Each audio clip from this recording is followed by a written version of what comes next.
Tama ba, Miss Leia? Tamang-tama, and for another information to share with our audience, before we begin, let us introduce ourselves and also our team. Once again, I am Kyla Nicole Benaventura, your reliable and accurate information center, bringing you the daily information that is relevant up to this day. I am sure that our audience do their fact checks and research naman, kaya they'll know how relevant these topics will be. Anyway, it's good to have you again with us. I am Leah Biancatuno, and this broadcast is hosted by us and the rest of the team. And by that, it's time to learn with the team. If you've joined our previous broadcast before, you'll know how much we love to know about the world and its surroundings. Of course, it is important that we are aware with what's happening not only in our country, but also in the world. Freedom Index. I'm pretty sure auntie pala ang aware about this topic. You're right. This topic will surely bring new knowledge to our listeners, no? How about we bring someone who's an expert in this field? And by that, may we present Ms. Chika Kanay to enlighten us about Press Freedom Index.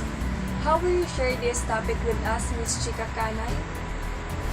Yes, that is right. I am informed that only few people are aware with this topic, and here I am, given the opportunity to discuss this with the listeners of Learn with the Team.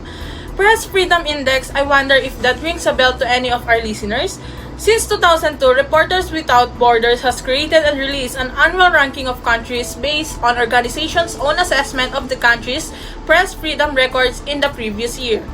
On this note, let us check the annual ranking for top 10 countries in the world that intends to reflect the degree of freedom of journalists, anchors, and organizations.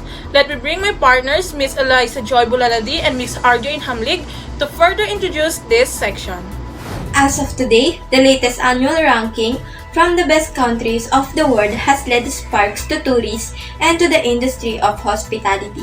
We were given the opportunity to share this ranking with the listener. Kaya naman ano pang hinihintay natin? Let's see what the top 10 countries in the world are. Looking at the list, we might already know kung bakit sila ang nakasali sa top 10 countries for press. We can see that the consistency of Norway from as the top 1 since 2001 must be because of how peaceful their government is. Kitang-kita naman natin ang gaps between these countries, and knowing na sobrang lapit lang. It must mean that these 10 countries are doing their very best to ensure the freedom of every news reporter and organizations. I know, journalists must be very delighted kapag kumukuha sila ng information sa Norway, knowing how beautiful the landscapes are in this country. What's even surprising ay yung gap between Sweden and Estonia. Only 1 point ang lamang ng Sweden sa Estonia, even thought rank 15 ang Estonia last year. That's an incredible blow-up kung tatawagin. I think that's a very good idea. Tara na't imbitahan ng isa sa ating team upang kilalanin naman ang top 10 countries in Asia. Good morning and thank you for that information, Miss Serrano. I'm sure that our listeners have been surprised with the results, since most underrated countries were in the top 10 countries in regard with press freedom in the world.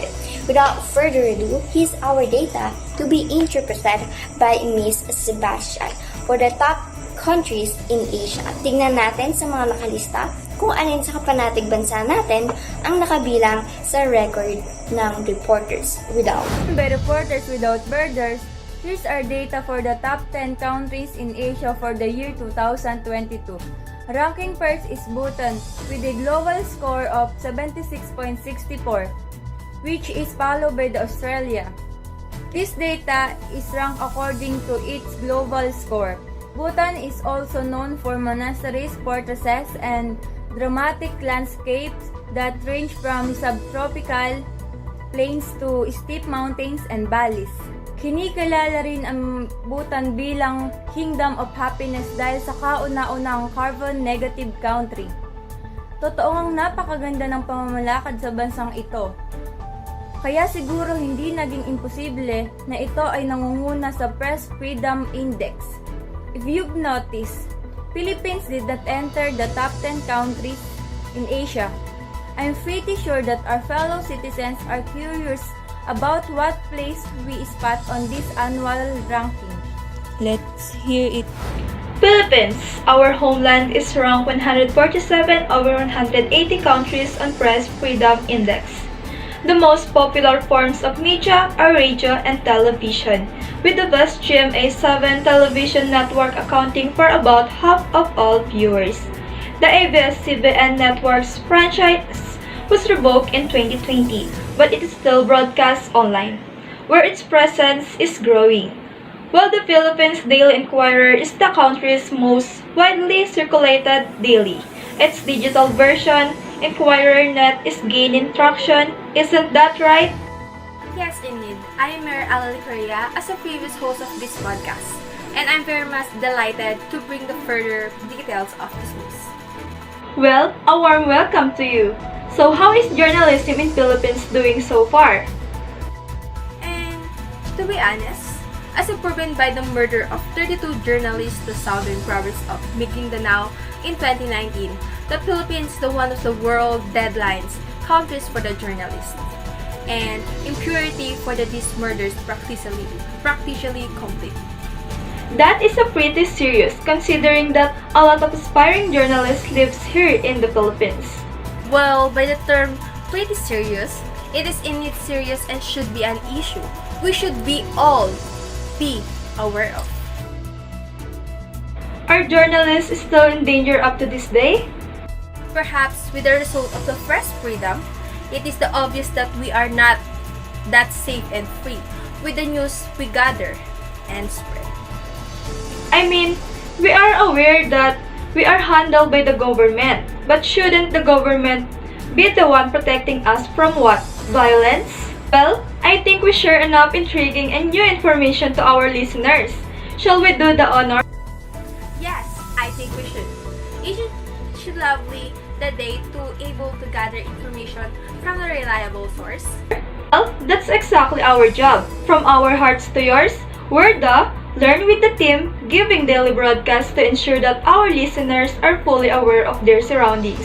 Not only the issues happening inside their country, but also to the rest of the world. And a finding to everyone, we hope you move forward in your life with a different perspective in a hearing with the podcast. Have a great day and we'll see you tomorrow.